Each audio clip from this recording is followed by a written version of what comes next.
de me rejoindre pour les bases avec Beth. Et nous sommes dans la dernière ligne droite. Nous sommes à la dernière leçon, au dernier chapitre de ce long voyage que nous avons parcouru ensemble pour saisir les bases de la Bible, de notre foi. Nous allons d'abord parler de cette idée. Dieu a un plan pour ta vie, et c'est vrai. Tu le sais peut-être, mais il se peut que tu n'aies pas encore pleinement découvert ce que c'est. Mais il a un plan pour ta vie. Et parfois, ce qu'il veut que nous fassions tous est identique. Autrement dit, nous sommes tous appelés à certaines choses. Par exemple, premièrement, nous sommes tous appelés à être des serviteurs pour Christ. Alors, regardons cela dans Matthieu 20, versets 26 et 27. Jésus a dit ceci, il a dit « Cela ne devrait pas être ainsi parmi vous. » Au contraire, s'adressant à ses disciples à propos de la compétition, il a dit « Au contraire, celui qui veut devenir grand parmi vous, qu'il soit votre serviteur, et celui qui veut être le premier doit d'abord être votre serviteur. » Donc Jésus a beaucoup à dire sur le fait d'être un serviteur. Si tu veux être grand dans le royaume de Dieu, sois le serviteur de tous. Maintenant, voilà le truc. Les disciples se disputaient pour savoir qui serait le plus grand, et ils étaient très compétitifs. Et ce que j'aime là-dedans, c'est que Jésus ne les a pas réprimandés pour leur désir de grandeur. Il a simplement défini ce qu'est la grandeur. En fait, l'idée, les graines de la grandeur, Dieu les a mises en nous. Si tu aspires à la grandeur, écoute, ce n'est pas une mauvaise chose, c'est une bonne chose. Il faut simplement que ce soit orienté dans la direction que Dieu veut. Alors Jésus dit aux disciples, « Eh, vous voulez être grand? Génial, soyez le serviteur de tous. » La grandeur selon Dieu, c'est être le serviteur de tous. Puis, dans Matthieu 9, un autre passage formidable. Ce sont des choses que nous devrions tous faire concernant le service de Dieu. Dans Matthieu 9, 35-38, Jésus a dit « Il parcourt les villages et les villes, enseignant et prêchant dans leurs synagogues, annonçant la bonne nouvelle du royaume, guérissant les malades. Les foules viennent à lui. » Et puis, au verset 37, il s'adresse alors à ses disciples en leur disant ceci.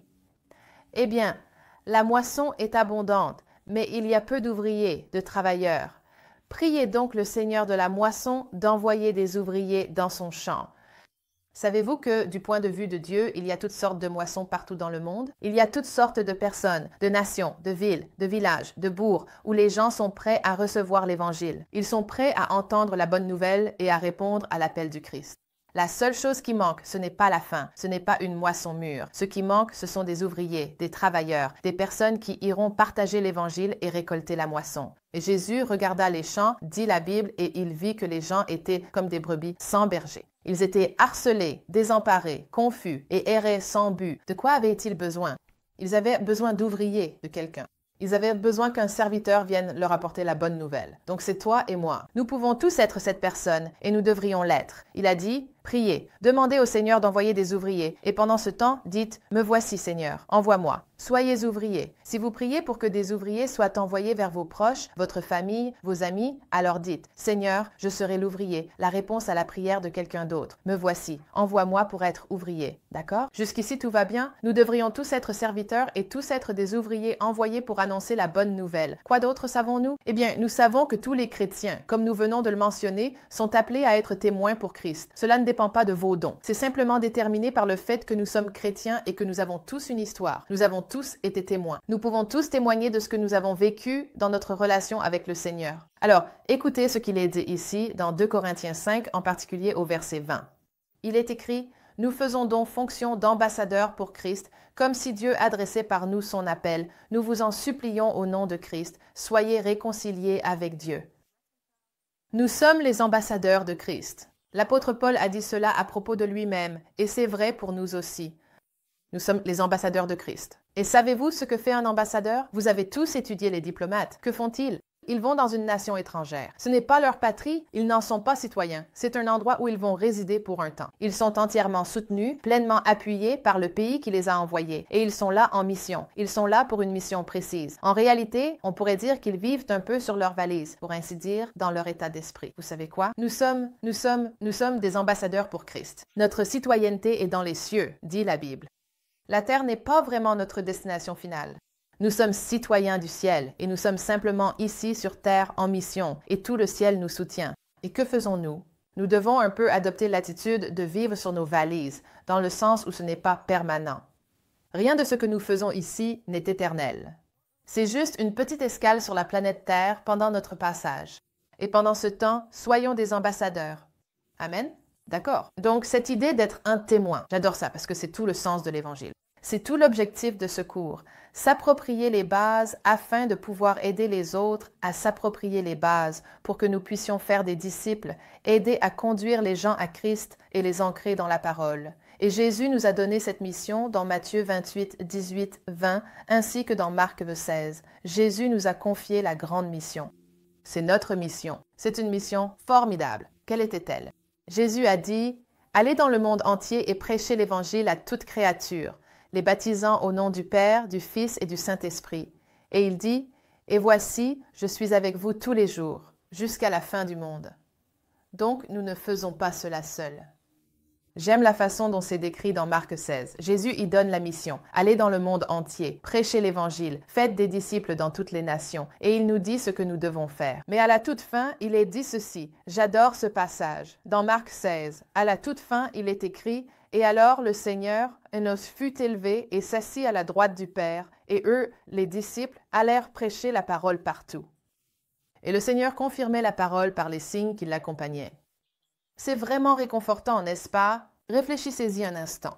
Toi et moi, lorsque nous avançons comme l'ont fait les disciples, en prêchant la parole partout, dans notre sphère d'influence, au travail, au sein de nos familles, lorsque nous partageons l'Évangile avec les gens autour de nous, ce n'est pas juste nous qui agissons. Nous servons le Seigneur, mais nous ne sommes pas seuls. Non.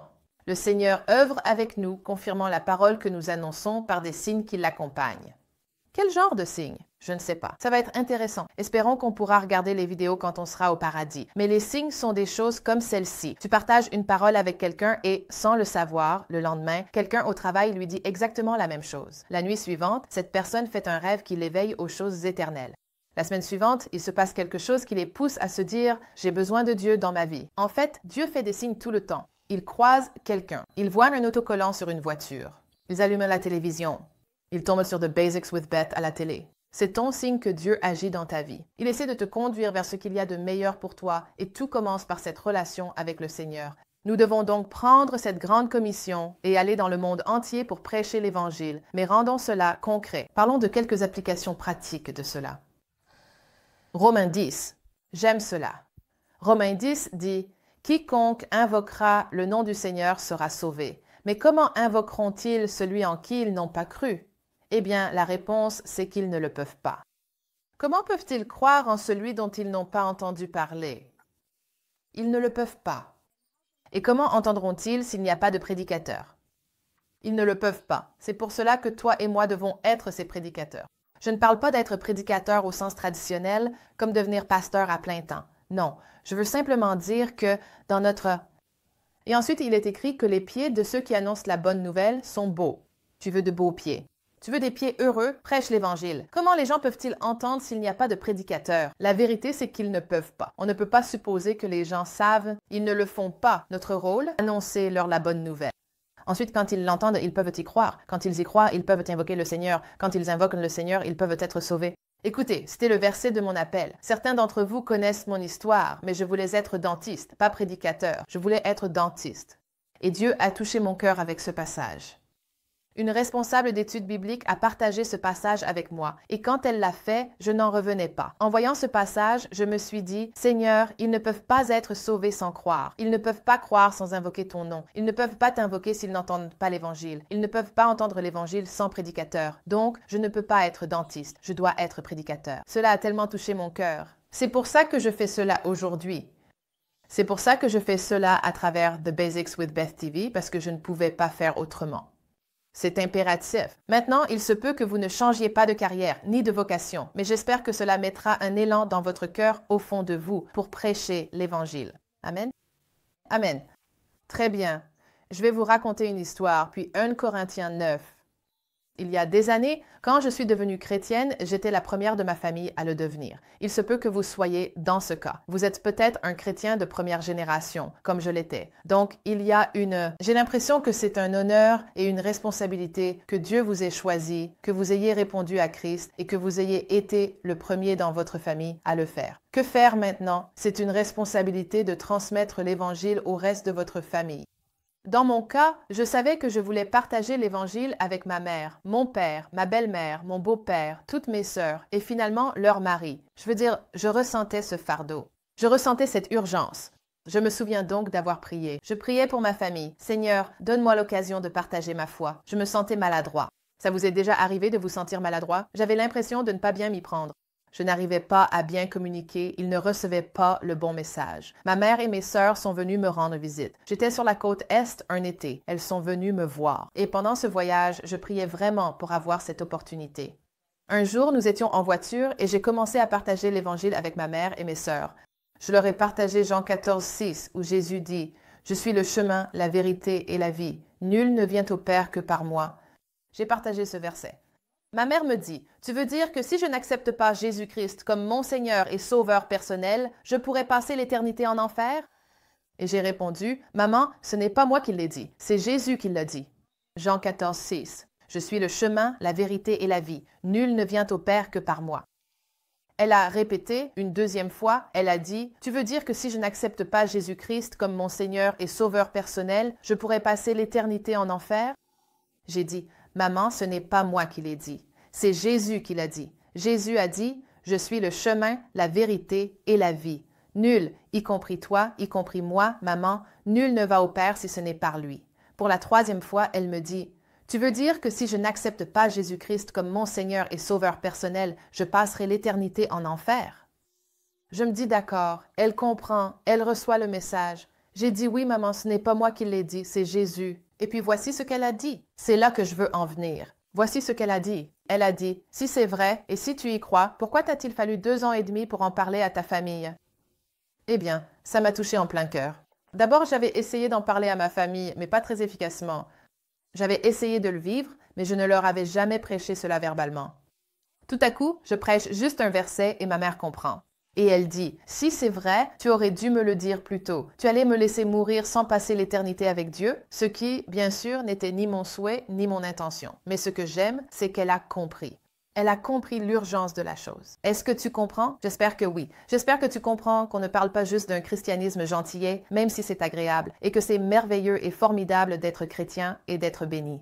Il y a une mission et une tâche à accomplir. Nous sommes ambassadeurs. La raison pour laquelle nous sommes encore sur cette planète, la raison pour laquelle il ne nous emmène pas directement au ciel dès l'instant où nous sommes sauvés, c'est parce que nous avons un travail à faire. Nous avons une tâche, et cette tâche, c'est la grande commission. Prêcher l'Évangile, ce qui m'amène à Luc 15, peut-être mon verset préféré de toute la Bible, les versets 1 et 2, peut-être. Voici ce qu'il est écrit. Tous les collecteurs d'impôts et les pécheurs s'approchaient de Jésus pour l'entendre. J'adore ça. Mais les pharisiens et les spécialistes de la loi murmuraient. Les religieux, eux, détestaient ça. Cet homme accueille des pécheurs et mange avec eux. Alors Jésus leur raconta cette parabole. Il dit, « Supposons que l'un de vous ait 100 brebis et qu'il en perde une. Ne laisse-t-il pas les 99 pour aller chercher celle qui est perdue? » Oui, bien sûr qu'il le fait. Et quand il la retrouve, il la met joyeusement sur ses épaules, rentre chez lui, puis appelle tous ses amis et leur dit, « Réjouissez-vous avec moi, j'ai retrouvé ma brebis perdue. » Ensuite, Jésus a dit, « Écoutez, je vous le dis, il y a plus de joie dans le ciel pour un seul pécheur qui se repent que pour 99 justes qui n'ont pas besoin de repentance. » D'accord. Qu'est-ce que j'aime dans cette histoire? Les versets 1 et 2. Jésus avait tous ses collecteurs d'impôts et pécheurs, une version dit publicains et pécheurs, qui l'entouraient, rassemblés autour de lui pour l'écouter, ce qui me dit que Jésus devait vraiment être attirant. Il devait y avoir quelque chose de tellement attirant chez lui que des personnes éloignées de Dieu se rassemblaient autour de lui pour l'écouter. Maintenant, Jésus n'a jamais compromis le message et il n'a jamais cautionné le péché, mais il avait une façon d'être avec les gens, n'est-ce pas? Là, il y avait quelque chose de sympathique, de rassurant, d'abordable chez Jésus. Il ne devait pas donner l'impression d'être suffisant, même s'il l'était en réalité.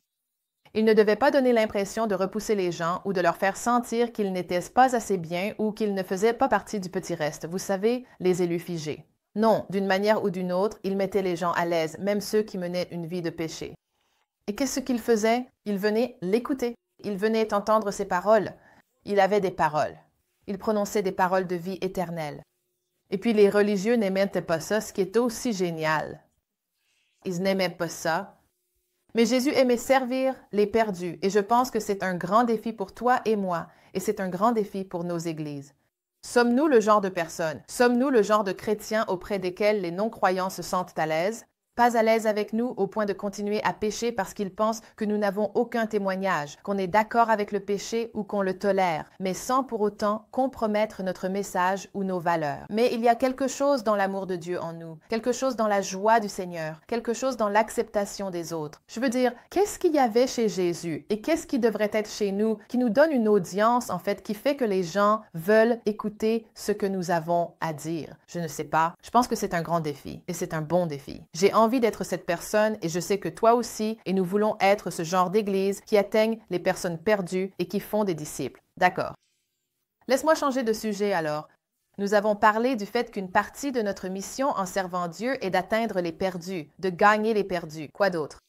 Nous avons une mission, alors que nous servons Dieu, de demander au Seigneur, de chercher la volonté du Seigneur pour nos vies. Nous avons été achetés à un prix. Nous ne nous appartenons pas, le saviez-vous? Nous ne nous appartenons pas. Nous avons été achetés et payés par Jésus. Nous lui appartenons. C'est bien de dire, Jésus, que veux-tu que je fasse de ma vie? Quelle est ta volonté? Quel est ton but pour ma vie? Tu as mis en moi un sens du but divinement implanté, dit la Bible. L'Ecclésiaste me dit que rien sous le soleil, à part Dieu seul, ne peut satisfaire. Seigneur, qu'est-ce que c'est? Quel est mon but? Et tu pourrais consulter beaucoup de versets, et je vais t'en donner quelques-uns, qui t'aident à découvrir la volonté de Dieu, le but de Dieu, le plan de Dieu pour toi, quand il s'agit de servir Dieu. Qu'est-ce que le Seigneur veut encore que nous fassions? Il veut que nous découvrions sa volonté pour nos vies et que nous soyons de bons intendants des dons et talents qu'il nous a donnés. Je veux partager un verset avec vous. J'aime cela. Je veux dire, c'est vraiment quelque chose qui change la vie. 2 Corinthiens 4, 18. Et je veux vous le lire à partir de la Bible que j'ai sur mon téléphone. Laissez-moi simplement vous lire ceci. Il est écrit dans 2 Corinthiens 4, 18. Nous regardons non point aux choses visibles, mais à celles qui sont invisibles, car les choses visibles sont passagères et les invisibles sont éternelles. Il s'agit de chercher la volonté de Dieu pour ta vie, et nous avons le choix entre des choses temporaires ou éternelles.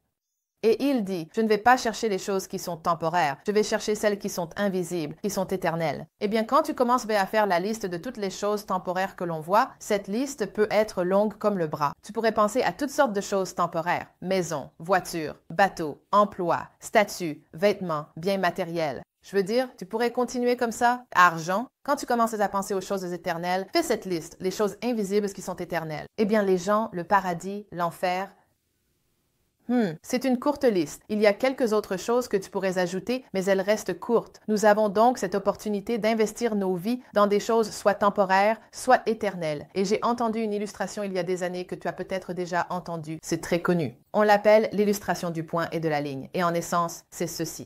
La ligne représente les choses éternelles. Elle s'étend à l'infini dans les deux directions. Le point sur la ligne représente ta vie et la mienne, notre vie temporaire, 70, 80, 90, 100 ans, et nous avons le choix. Investissons-nous ce point, notre vie, dans le point? Investissons-nous simplement notre petit point dans toutes les choses temporaires de la vie?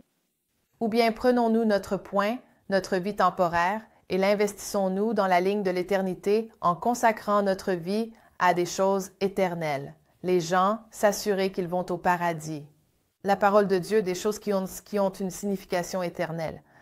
C'est ainsi que nous gérons notre vie d'une manière vraiment éternelle et durable. Enfin, laissez-moi vous partager ces réflexions, d'accord? Est-ce que cela a du sens? Je veux vous poser la question. Vivez-vous pour le point ou pour la ligne? À cet instant, si vous étiez honnête. Eh bien, je sais que lorsque cette question m'a été posée, je vivais pour le point. Aucun doute là-dessus. Je ne savais même pas qu'il y avait une ligne. Je vivais juste pour mon point. Mais quand on m'a mis au défi d'investir mon point dans cette ligne, j'ai découvert que ma vie pouvait me survivre. Bien après que j'ai quitté la planète Terre, la ligne dans laquelle j'ai investi continue d'avancer et des vies sont transformées et vous pouvez faire la même chose en servant Dieu avec votre vie. Béni pour être une bénédiction. Très bien. La dernière chose, c'est la gestion. Je veux que vous voyiez cela. Bien sûr, vous pouvez lire Matthieu 25, tout sur la parabole du bon intendant, et je vous encourage à le faire. Mais l'une des meilleures façons de gérer ta vie, c'est d'utiliser tes dons et tes talents pour bâtir son Église. Jésus a dit, « Je bâtirai mon Église et les portes de l'enfer ne prévaudront pas contre elle. » Alors écoute, c'est ça le point. L'Église dans le monde entier, c'est ce qui est au centre de son cœur et de ses pensées. C'est ce sur quoi il travaille. C'est sa priorité absolue. Chacun de vous doit utiliser le don qu'il a reçu pour servir les autres, en administrant fidèlement la grâce de Dieu sous ses diverses formes. En d'autres termes, nous avons tous reçu des dons de grâce, des talents, des capacités, et en général, ils se répartissent en deux catégories, les dons de parole ou de communication et les dons de service.